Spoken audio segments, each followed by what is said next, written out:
54. They walked a short stretch of sunset and stepped into the Denny's neon lobby and found a tall blonde woman waiting for them. She was alone.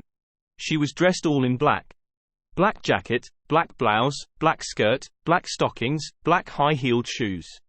Serious East Coast style, a little out of place on the West Coast and seriously out of place in a Denny's on the West Coast. She was slim, attractive, clearly intelligent, somewhere in her late 30s. She looked a little irritated and preoccupied. She looked a little worried.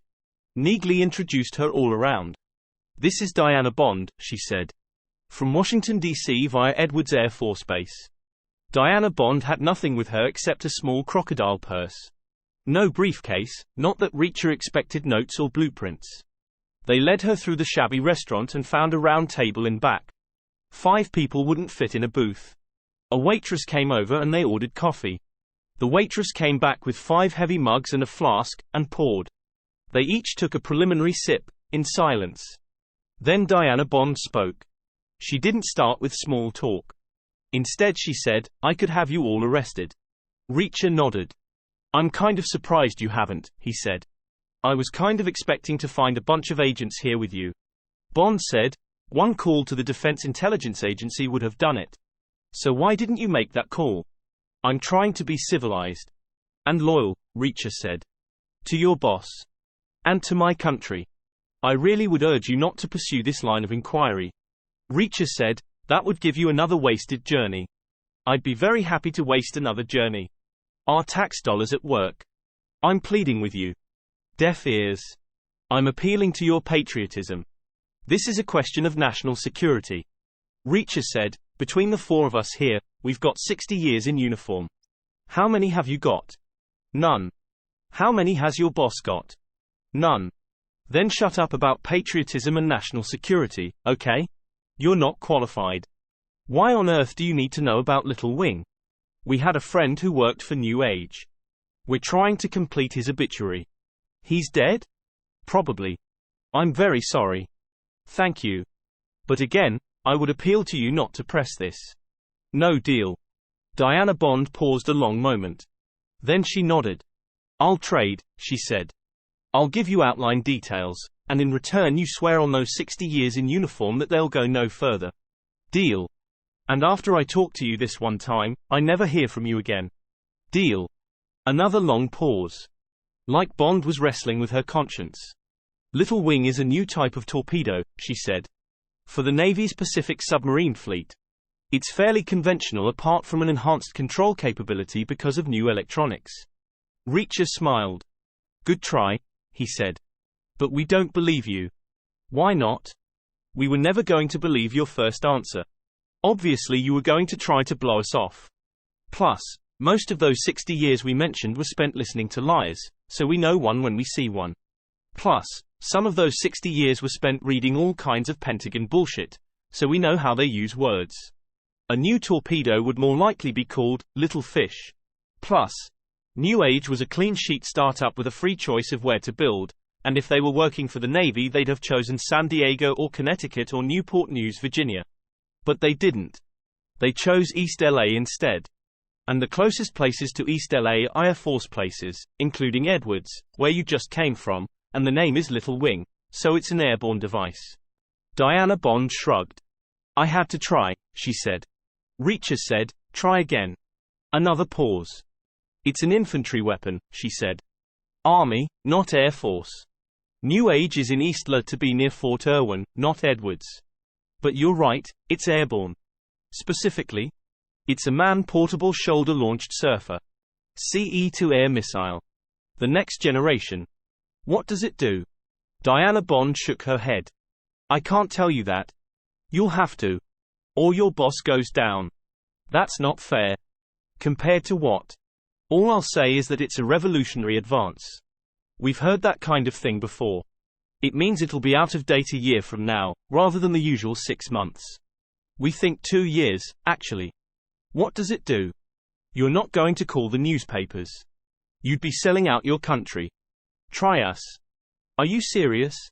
"As lung cancer." "I don't believe this." "Suck it up. Or your boss needs a new job tomorrow. As far as that goes, we'd be doing our country a favor. You don't like him. Does anyone?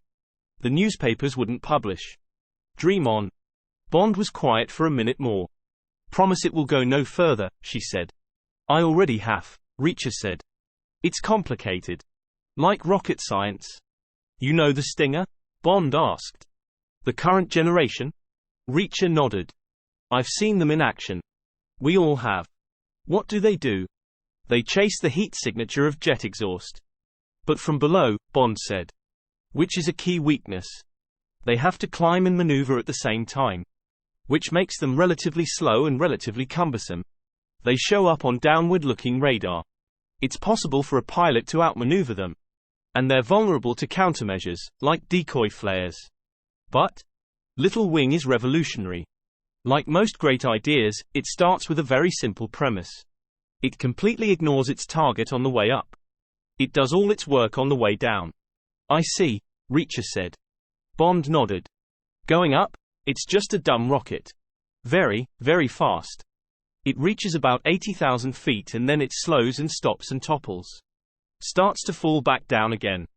Then the electronics switch on and it starts hunting its target. It has boosters to maneuver with, and control surfaces, and because gravity is doing most of the work, the maneuvering can be incredibly precise. It falls on its prey from above, Reacher said.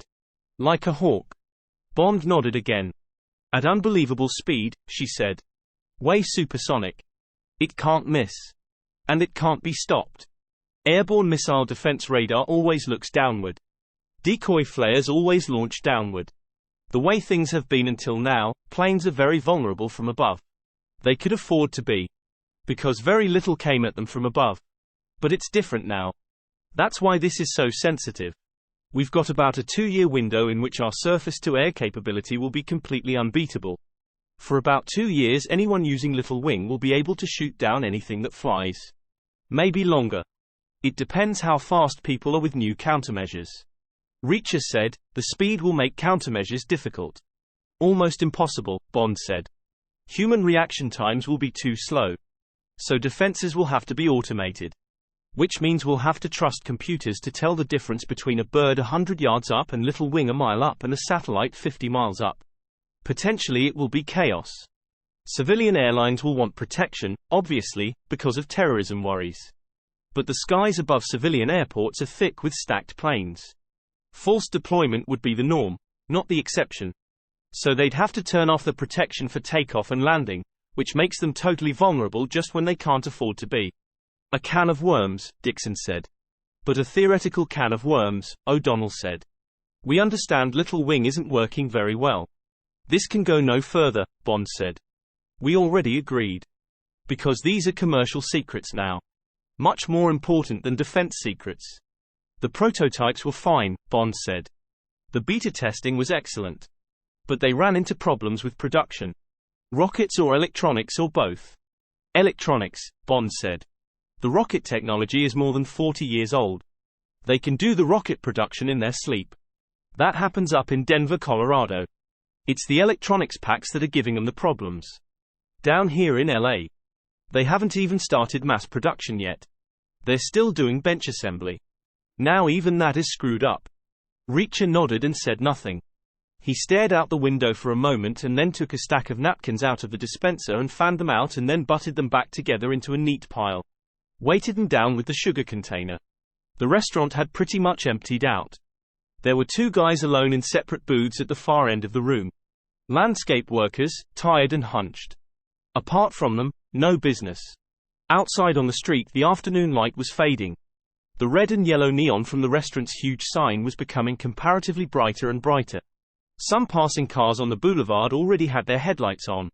So Little Wing is the same old, really, O'Donnell said, in the silence. A Pentagon pipe dream that does nothing but burn dollars.